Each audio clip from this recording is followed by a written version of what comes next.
કૃષ્ણ જય માતાજી કેમ છો યુટ્યુબ ફેમિલી બધાય મજામાં ને મજામાં જઈશો ને તમારા બધાયનું મારા આજના નવા વ્લોગમાં હાર્દિક સ્વાગત કરું છું અને સમય થઈ ગયા છે સવારના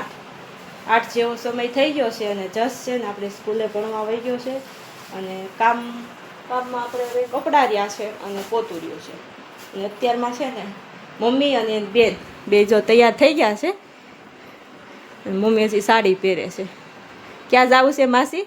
મોણ કરે ત્યાં કોની ત્યાં જવાનું છે મોટી બેન જો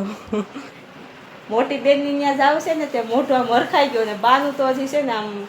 ફરીને સાડી પહેરે છે એનું મોઢું તો આમ ભેગું જ નહીં થાય એટલા તો બાને દાંત આવતા હોય છે હરખવું હોય મોટી બેનની ત્યાં જવું છે એટલે જો બે બેનો અહીં ભેગી થઈ ગઈ હવે અહીંથી બે જાય છે મોટી મોણપરી આપણે હા નાની મોણપરી અને આ માસે આપણે છે ને ભૂતળીથી આવ્યા છે એટલે આ બે બેનું જો બાઈ તૈયાર થઈ ગયા સાડી પહેરે છે કેટલા દીની ટ્રીપ લગાવવાની બા રવિવાર આજે આવીએ એટલે કા બસ એટલા દી રોકાઈ જો ની 2-3 દી નહીં તો અત્યારમાં જો બાનો ઠેલો તૈયાર થઈ ગયો છે માસી તમારો ઠેલો ક્યાં ગયો માસીનો ઠેલો જો આયા રહ્યો એટલે હમણાં હજી જો વાવણી થઈ નથી અને કાંઈ કામ નથી એટલે માસી આવ્યા હતા 2 દી અહીંયા રોકાણા અને કીધું અહીંથી મોણપરી જતા હતા મમ્મીને મેં કીધું તમે પણ જાઓ એટલે મમ્મી હતક જાય છે અને મારે અડધું પોતું થઈ ગયું છે સારે રૂમમાં અને અડધી ઓસરીમાં આવે રસોડું અને અડધી ઓસરી રહી છે માસી તો તૈયાર થઈ ગયા છે બાને હવે તૈયાર થવાનું રહ્યું છે અને મારે શિવ છે ને બારો બેઠો છે વાહરવો ખાડેલામાં છે હું અને શિવ રહ્યા કા શિવ ક્યાં ગયા ભાઈ ક્યાંય ગયો ભઈલો બા ક્યાંય ગયા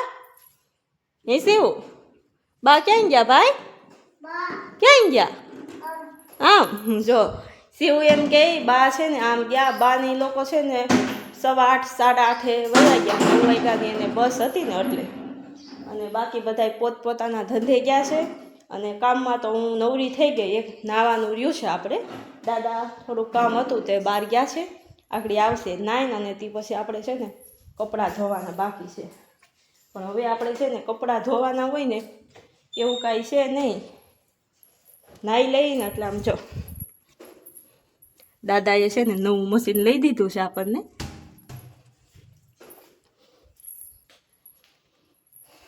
મશીન તો હતું જ પણ જૂનું મશીન હતું ને અહીંયા જસ ને સીવું છે ને આપણે કોઈ હાજર ન હોય અને આડાહોડા બારા બેઠા હોય ને તો સ્વિચ દબા કરે ને તો ખરાબ થઈ ગયું હતું સર્કિટ ઉડી ગઈ હતી પછી એમાં કે રિપેરિંગ કરાવો એની કરતાં છે ને નવું લઈ લેવું એટલે અત્યારની સિસ્ટમનું જો દાદાએ લઈ દીધું છે અહીંયા બધી જો સ્વિચ આવે જો અહીંયા મિક્સ ડેઇલી આવે અને સ્કૂલ ડ્રેસ આવે કાંઈ એમનું અલગ અલગ બધું હોય જો કોટન ને બધું બ્લેન્કેટ અલગ અલગ પ્રોગ્રામ આવે 1 કલાકનો પ્રોગ્રામ રહીને અહીંયા બધું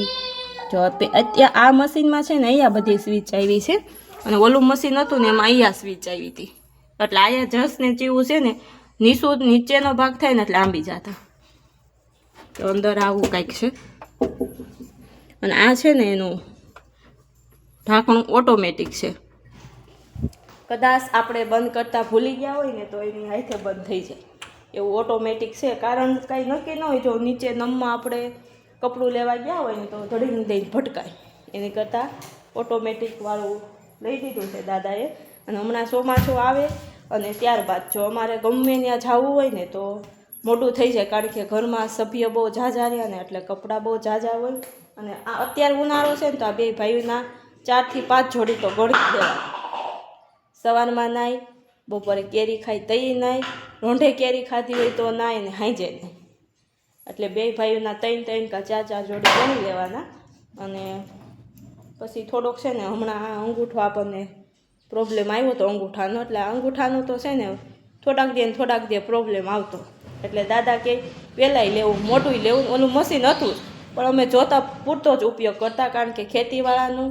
દુકાનવાળાનું બધાના કપડાં મેલા હોય એટલે આપણને અનુકૂળ ન આવતું પણ હવે તો જો લીધું છે એટલે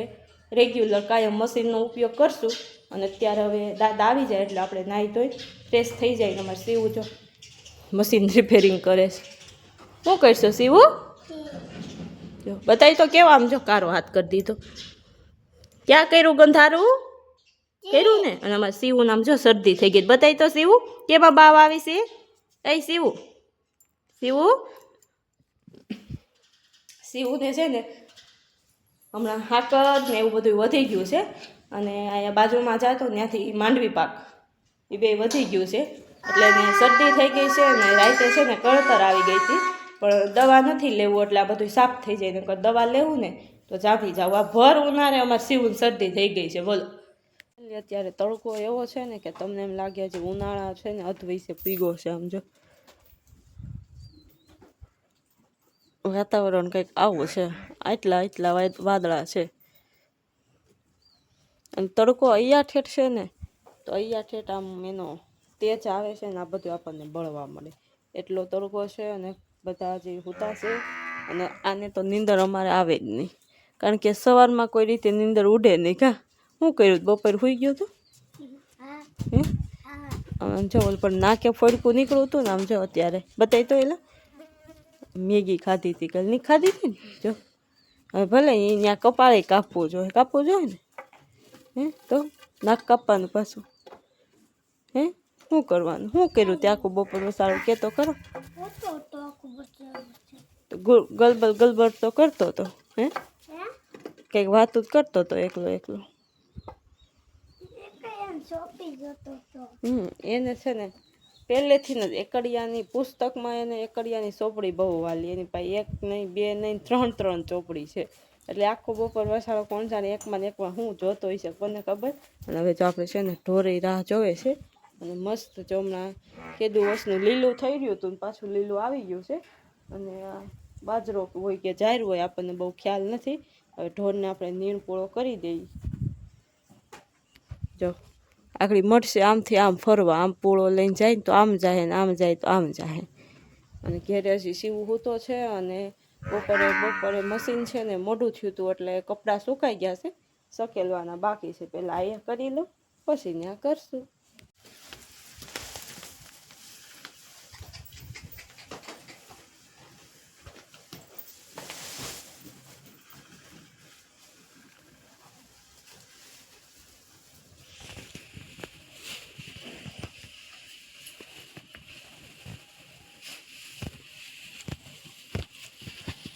જો બપોર પછી છે ને ટાઢો પોર થઈ ગયો છે અને શિવની તબિયત અમે તમને સવારે જ કીધું હતું ને કે બરોબર નથી આ તડકાની શરદી થઈ ગઈ છે અને રાતની એને કળતર આવી જાય છે એટલે બહુ ગરમ થઈ જાય છે એટલે એનું શરીર તૂટતું હોય ને એટલે એ રાતે છે ને પૂરતી ઊંઘ નથી કરતો ઊભો થાય ખાટલામાં બેઠો થાય ને વળી ગમે એનું ઘરમાંથી ગમે એ સભ્યનું નામ લઈ પાછો સૂઈ જાય એટલે ટાઢો પોર થઈ ગયો ને એટલે અત્યારે એને છે ને નાહી ધોઈને ફ્રેશ કરી અને દાદાની લઈને ગયા છે એને દવાખાને અને ત્યારબાદ એને છે ને કાનમાં આપણે દાણો પહેરાવ્યો છે ને એમાં થોડોક કંઈક આમ ઢીલો થઈ ગયો છે એટલે કાં બીજો પહેરાવશે અને કાં એને સરખો કરશે અને થોડોક આમ પાછળથી છે ને કાળોય થઈ ગયો હતો એ પહેલાં જે દાણો પહેરાવ્યો હતો ને એ એવો નહોતો થયો અને આમાં એ બે જાતનો પ્રોબ્લેમ છે હવે નવો નાખીને આવે કે એમાં કાંઈ ફેરફાર કરે કાંઈ ખબર નથી એટલે શિવું જાય ગાડીમાં એટલે મારે જસ જાય તમને ખબર જ છે બે ભાઈને ગાડીનો ફોર વ્હીલનો ટ્રેક્ટરનો એનો બધો બહુ શોખ હવે ઘરે આવે પછી ખબર પડે કે શિવને કાનમાં શું કર્યું અને દવા લેવા ગયા હતા એનું શું કીધું આવશે એટલે હું તમને બધાને પાછો આપણે વિડીયો શૂટ કરી અને બતાવશું છે ને કોનીની ત્યાં લઈ ગયા હતા પણ દુકાન ખુલ્લી હતી અને આપણે જે વસ્તુ લેવાની હતી ને દાણો એ હાજર નહોતો હોય પણ મોટા હોય એટલે પછી કાંઈ લીધો નહીં હવે કાલે જવાનું થાય ને શિવભાઈ જો અત્યારે આવે જ છે આગળ રસોડામાં અને ગમે એ વસ્તુ ભાવશે ને એટલે લઈને સીધા રવાના થઈ જવાના છે અત્યારે જો હાઈન પડી ગઈ છે અને શિવની છે ને ક્યારના આવી ગયા હતા ને ત્યાર પાછ છે ને વિસાવદર ગયા હતા એ શિવ આલે આમ જો આલે ખોલી દઉં આલે લાઈ ખોલી દઉં શું છે એ અને છે ને વિસાવદર ગયા હતા ને તો બદામ લઈ આવ્યા છે ને તો મેં છે ને બહાર મૂકી હતી આમ જો આ લઈને લઈ આવ્યો શું છે શિવ શું છે એ શિવ શું છે ભાઈ એ શિવ આમ જો આખી કોથળી લઈને આવ્યો આયા બદામની જો શું ખાધું શિવ હે શું ખાધું બદામને છે ને દાના કે હવે આપણે એને ફ્રીજમાં મૂકવી જોઈએ આગળ બારી આખું બધું લઈને આવ્યો છે ને બાકી અમારે શિવ દાંત કઢવે એવો અને એક જો આયા ડબરી લઈને આમ જો મારે છે ને ડેલી તો જાજા ભાગ્યા છે ને બાળકોનો અને એનો જ વ્લોગ હોય કારણ કે એ નાટક જ એવા કરે ને તમને મજા આવે. જો અહીંયા લઈને આવ્યા હતા ને તો મેં અહીંયા મૂકી તો ફટાફટ લીવર વહી ગયો. મેં તો લાઈટ ખોલી તો મને કે આમ ખંભા ઉલાવે અને આને આમ જો નાટ બંધ છે ને તો આમ જો શું છે ઈ? જો પેંડો નાક બંધ છે અને આપણે એમ કહીએ કે શરદી થઈ ગઈ છે તો એમ કે હું રોયો તો ને એટલે મને શરદી થઈ ગઈ છે. એટલે આમ જો પેંડા ખાવા જમવાંગું મારે છે અને સમય થઈ ગયો છે હાંજ. હવે આપણે ધૂપ દીવા કરવા છે. હવે આપણે આગલી મુલાકાત છે ને આવતીકાલે થશે. ત્યાં લગન મારા વિડીયાને લાઈક કરજો, શેર કરજો અને સબસ્ક્રાઈબ કરજો.